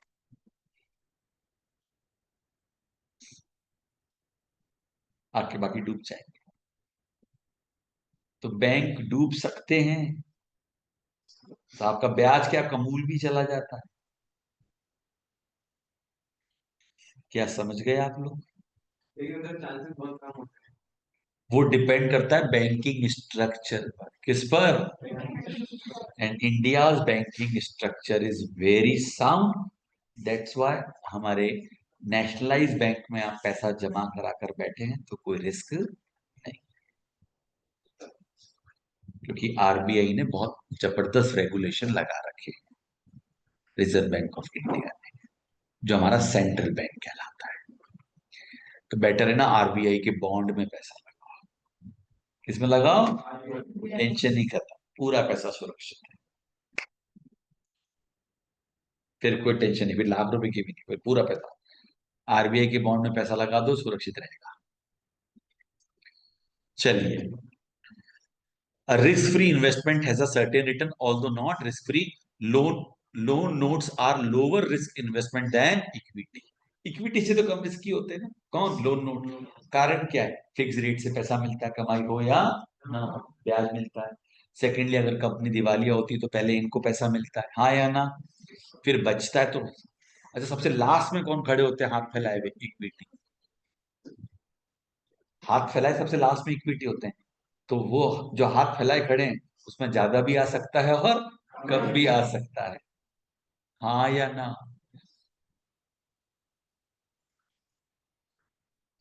अच्छा, ये इक्विटी से, हमने क्या कहा, इक्विटी से कम होते हैं ना ये। कौन? बॉन्ड। क्योंकि उनको इंटरेस्ट मिलता है जो कि लीगल कमिटमेंट है। Interest will be paid before any dividend, and loan generally secured होते हैं, आर ऑफन सिक्योर्ड। कि अगर कंपनी डूबेगी तो आपने अगर सिक्योर्ड में लगा रखा है तो उस कंपनी की एसेट बेच के पहले आपका लोन चुकाया जाए।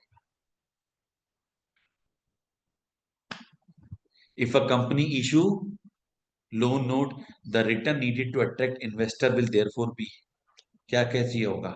आरएफ से तो हायर, लेकिन इक्विटी से लोअर, हाँ या ना? हाँ या ना? यानी आप किसी कंपनी के बॉन्ड या लोन में पैसा लगाओगे तो आपको आरएफ से ज्यादा मिलेगा, लेकिन केई से कम मिलेगा। किसे? केई से कम मिलेगा। ठीक है जी, खत्म। अब आगे बढ़ने जा रहे हैं अपन इक्विटी का रिटर्न। किसका? Return on risky investment equity. Equity share holder are paid only after all other commitment have been met. सारे कमिटमेंट पूरे होने के बाद उनको पैसा मिलता है, कमाई में भी सबसे आखिर में, और वो भी तब जब डायरेक्टर चाहें तो। कंपनी ने खूब कमा लिया लेकिन डिविडेंड नहीं बांटा तो नहीं बांटा। ऐसा ऐसा जब होता है तो कंपनी के शेयर के प्राइस बढ़ जाते हैं। कंपनी के, अगर कंपनी कमाती और बांटती नहीं है ना तो शेयर प्राइस बढ़ते हैं, बांट देगी तो शेयर प्राइस नीचे आ जाएगी। इसलिए डिविडेंड, कम डिविडेंड और एक्स डिविडेंड की थ्योरी पढ़ाई थी आपको। They are last investor to be paid out of companies profits. अच्छा, ये तो प्रॉफिट की बात हुई। अब कंपनी अगर बंद होती है तो बेचारे सबसे आखिरी में खड़े होते हैं। देखो, सबसे पहले किनको पैसा मिलता है? सिक्योर्ड लेंडर को मिलता है। फिर उसके बाद legally protected creditor such as tax authority, government की अथॉरिटीज वगैरह को मिलता है। फिर किनको मिलता है? जिनके पास कोई अरे क्रेडिटर्स वगैरह जो होते हैं उनको मिलता है। फिर उसके बाद प्रेफरेंस शेयर होल्डर को मिलता है। फिर जो बचा हुआ है वो किसको मिलता है? ऊपर वालों को सिर्फ उतना ही मिलता है जितनी उनकी लाइबिलिटी है। बचा हुआ सारा किसको मिलता है? ऑर्डिनरी। तो अगर अनसिक्योर्ड क्रेडिटर को बांटने के बाद कुछ भी नहीं बचा तो प्रेफरेंस भी डूबेंगे, इक्विटी भी डूबेंगे। समझ गए? अगर अनसिक्योर्ड क्रेडिटर को भी नहीं मिला, सिर्फ वहीं तक मिला, तो उनका भी डूब जाएगा। किनका? अनसिक्योर्ड का। मतलब जिस लेवल तक बचेगा पैसा उस लेवल तक डूबता जाएगा, बाकी सब डूबता जाएगा। As their earning also fluctuate, क्या बोल रहा हूं? As their earning also fluctuate, equity share holder therefore face the greatest risk of all. सबसे ज्यादा रिस्क उन्हीं की होती है। Since ordinary share are the most risky investment the company offer, they are also the most expensive form of finance for the, क्या ये सब line समझ में आ रही है? मोस्ट एक्सपेंसिव मतलब केई सबसे ज्यादा होता है, केई उनकी एक्सपेक्टेशन सबसे ज्यादा होगी। क्यों होगी? इसका लॉजिक समझा दिया। सबसे ज्यादा रिस्क वही ले रहे हैं। ठीक है। The level of risk face by the equity investor, जो इक्विटी इन्वेस्टर है उसको जो रिस्क है वो इन चीजों पे डिपेंड करती है। पहली चीज, वॉलेटिलिटी ऑफ कंपनीज अर्निंग, कमाई ऊपर नीचे होने से उनके शेयर पे भी इम्पैक्ट आता है। और दूसरा, extend to other binding financial commitment. ये वर्ड समझ में आया, extend to other binding financial commitment.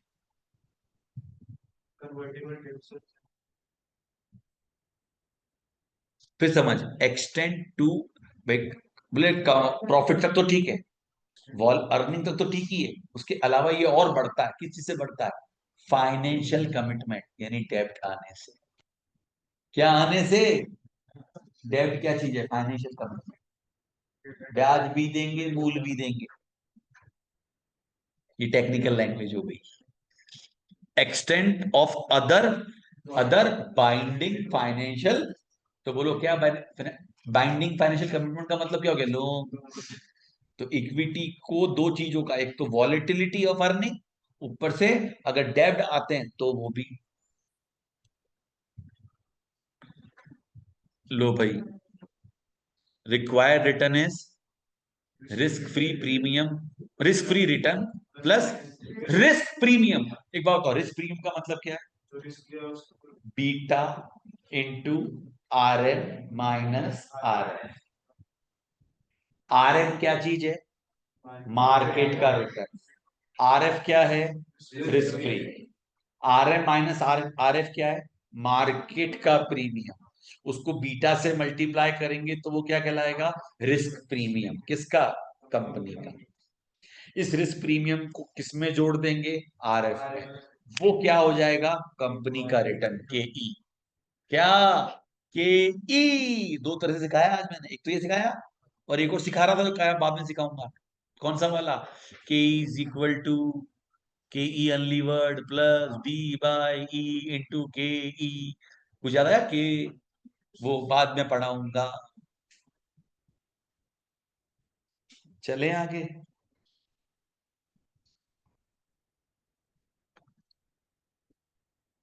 Estimating the cost of equity, कौन सा model? Capital asset pricing model. यानी जो आपने डिविडेंड वैल्यूएशन मॉडल पढ़ा था उसकी जगह क्या पढ़ रहे हैं अपन? Capital asset pricing model. हाँ जी।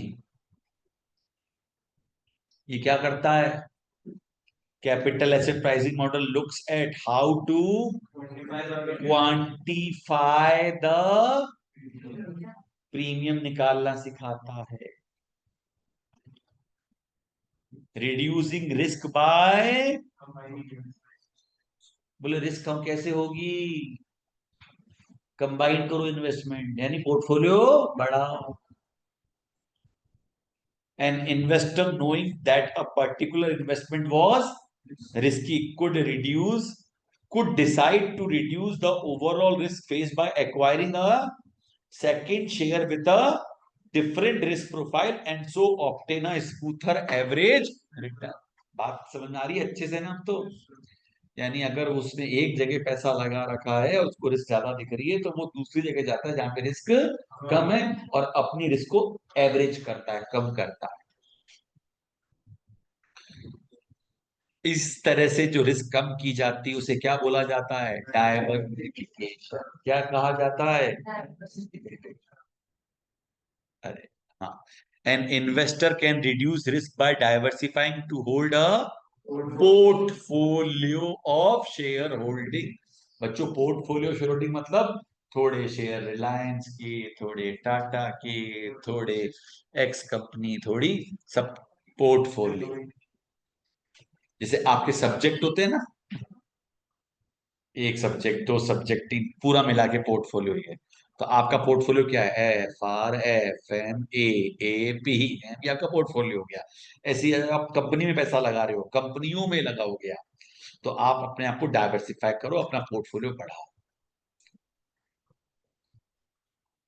So an investor can reduce risk by diversifying to hold a portfolio of shareholdings, since share in different industry will at least to some degree offer differing return profile over time, मतलब समझे ना, अलग अलग कंपनियां अलग अलग return, कभी कोई ज्यादा देती है, कभी कोई कम देती है, कभी दूसरी वाली ज्यादा कम दे देती है, पहली वाली, होता है ना, जब ज्यादा कम ज्यादा। तो आपने अगर डाइवर्सिफाई कर रखा होगा तो आप एवरेज हो जाओगे। क्या हो जाओगे?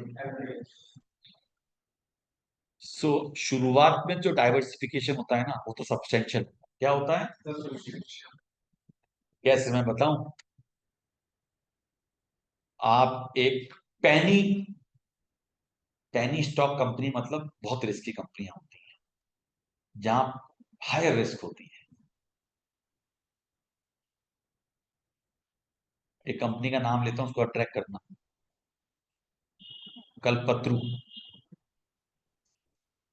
आज से कुछ दिन पहले उसका शेयर 6 रुपए का था, आज 9 रुपए का है, और आने वाले समय में 30 रुपए का होने वाला है।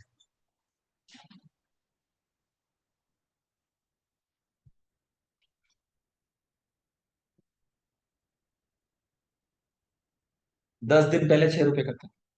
हर रोज 5% बढ़ता है, अपर सर्किट लगता है, ब्लॉक हो जाता है। अच्छा, ये अपर सर्किट क्या होता है मालूम?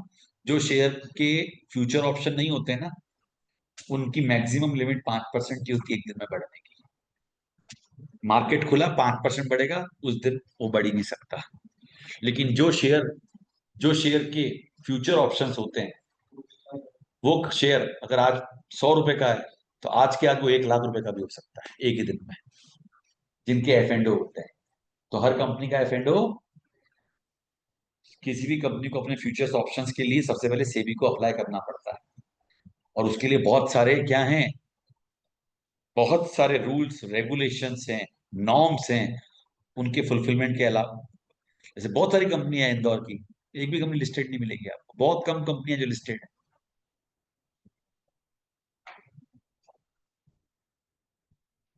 और लिस्टेड भी हैं तो उनके क्या नहीं है, एफ एंड ओ नहीं है।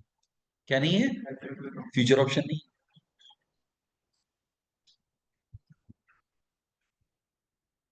सो चलो आगे बढ़ते हैं अपन। तो दोस्तों, मैं एक ऐसी कंपनी जो हायर रिस्क वाली है, और एक जिसमें रिस्क कम है, अच्छा रिस्क में रिटर्न भी कम होगा, तो मैंने क्या, अपनी हायर रिस्क को कम करने के लिए एक ऐसी कंपनी में गया जहां बहुत कम रिस्क है, रिटर्न भी कम है, बट मेरी सब्सटेंशियल रिस्क नीचे आ जाएगी, मतलब सब्सटेंशियली मैं नीचे आऊंगा रिस्क में, हाँ या ना? लेकिन जैसे जैसे नंबर ऑफ मेरा पोर्टफोलियो बढ़ता जाएगा, अब वो रिस्क एक लेवल पे आके क्या हो जाएगी, कांस्टेंट हो जाएगी, एक लेवल पे आके क्या हो जाएगी। सो इनिशियल डाइवर्सिफिकेशन, शुरुआत में जब आप डाइवर्सिफिकेशन करते हो, will bring about substantial risk reduction as additional investment are added to the portfolio. However, not all risk can be diversified away as it get harder and harder to find another investment that respond differently. बोले हमेशा ही आप risk कम करने के लिए जाओगे ऐसा जरूरी नहीं है, बड़ा मुश्किल हो जाता है। तो दोस्तों, ये पढ़ो जरा, इसलिए मैंने क्या लिखा, as the portfolio increases, risk reduction slow and eventually stop altogether once 15 to 20 carefully selected investment have been combined।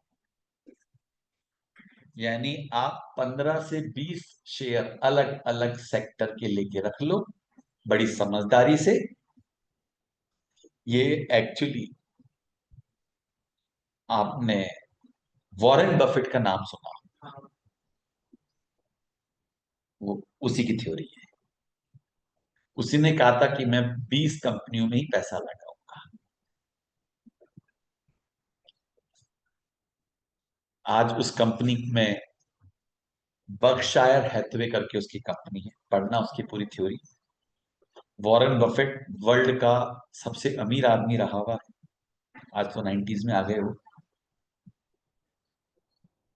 और सबसे मजेदार बात, उसकी जब स्टोरी पढ़ोगे ना तो आपको मजा आ जाएगा।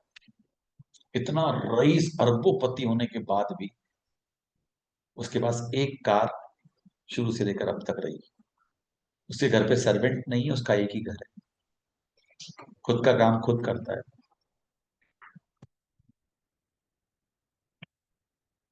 है मस्त आदमी। और उसने जितना कमाया, खूब जी भर के उसने डोनेट किया।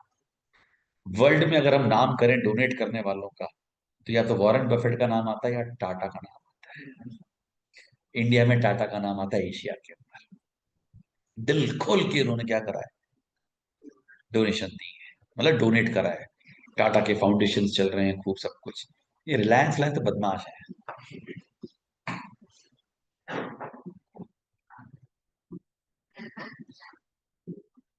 बट टाटा तो क्या, शुरू से ही रिच थे, इनकी लेगेसी है, इनके जीन्स में ऐसा कुछ सिखाया गया।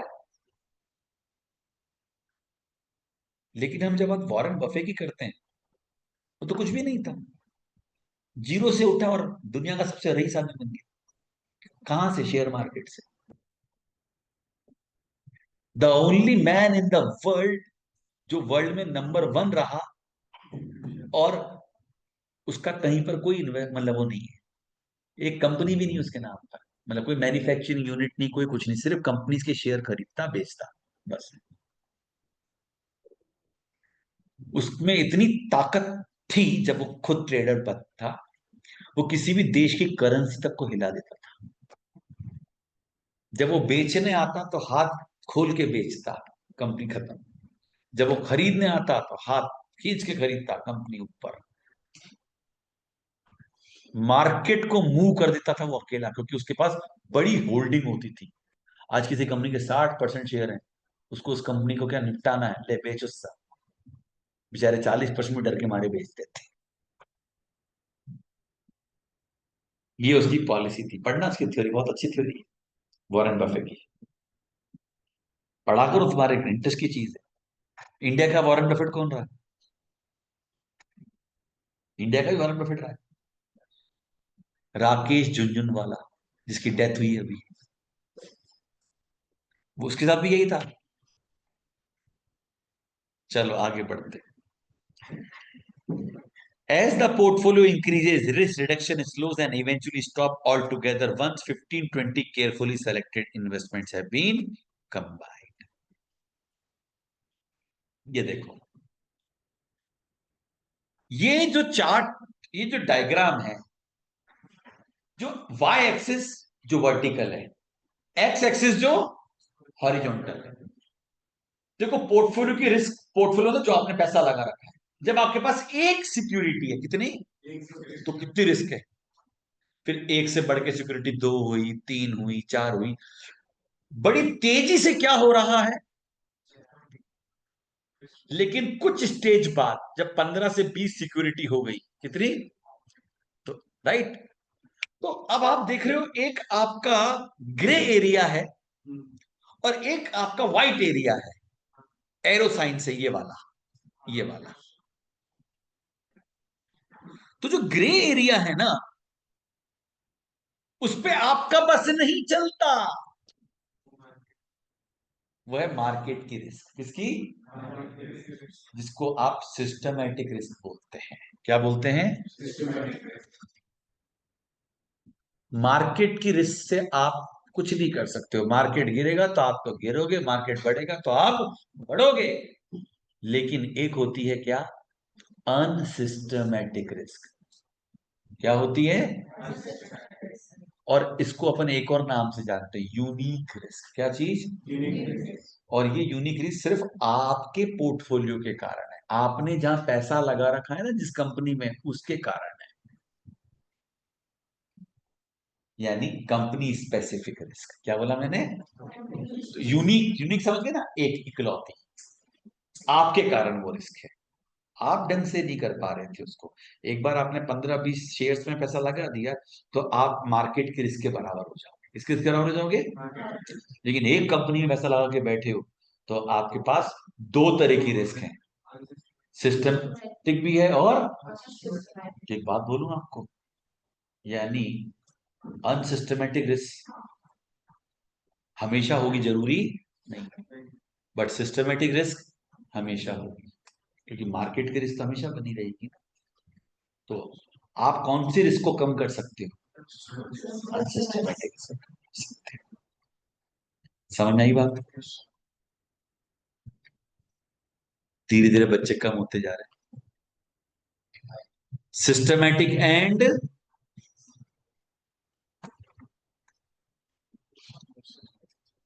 बस लास्ट, आज लास्ट कर रहा हूं, कल। हाँ हाँ, ये लास्ट स्लाइड है मेरी। ठीक है जी, हैं इसके बाद, बट आज ओवर कर देंगे क्योंकि आज बहुत ज्यादा हो गया। मजा, अच्छी बात है यार। The risk a share holder faces, the risk a share holder faces in large part due to the volatility of companies earning. बताओ कौन सी रिस्क होगी ये? कंपनी की अर्निंग। अनसिस्टमैटिक रिस्क, हाँ या ना? सो सिस्टमैटिक रिस्क बताई दी मैंने आपको। Market wide factor such as state of, देखो भैया, कंपनी की अर्निंग पे इसका इम्पैक्ट भी तो आएगा। किसका? मार्केट की इकोनॉमी गिरेगी तो कंपनी की अर्निंग पे भी फर्क आएगा ना। लेकिन उसके अलावा कंपनी के अंदर एक और रिस्क पैदा रहती है, कौन सी? अनसिस्टमेटिक। यानी कंपनी में जो पूरी अर्निंग है उसमें दो तरह के रिस्क है, एक सिस्टमेटिक और एक अनसिस्टमेटिक। देखो क्या है unsystematic? Company industry specific factor. Corona best example था इसका। कुछ इंडस्ट्रियां बेचारी बिल्कुल बर्बाद, कुछ को तो मजा ही आ गया साहब। फार्मास्यूटिकल ने तो जो मजे लिए, जो मजे लिए। और खासकर फार्मास्यूटिकल कंपनी के अंदर अगर आप देखो तो क्या शेयर्स के भाव अनाप शनाप गए। और कुछ सेक्टर बेचारे बिल्कुल ही, सीमेंट बुरी तरह से गिरा, स्टील, क्यों? क्योंकि सब काम रुक गए थे। सिर्फ कौन से काम चल रहे थे? Essential commodities. क्या चल रहे थे? बाकी सब रुका पड़ा हुआ था। सो अनसिस्टमेटिक रिस्क भी समझ में आ गई। वो एक कंपनी की या एक इंडस्ट्री की स्पेसिफिक रिस्क होती है। Systematic risk will effect all company in the same way. सबको, हाँ, उसकी डिग्री ऊपर नीचे हो सकती है। For example the vast majority of company suffer in recession but not necessarily to the same extent. Example, house builder typically suffer more than baker. सही बात है।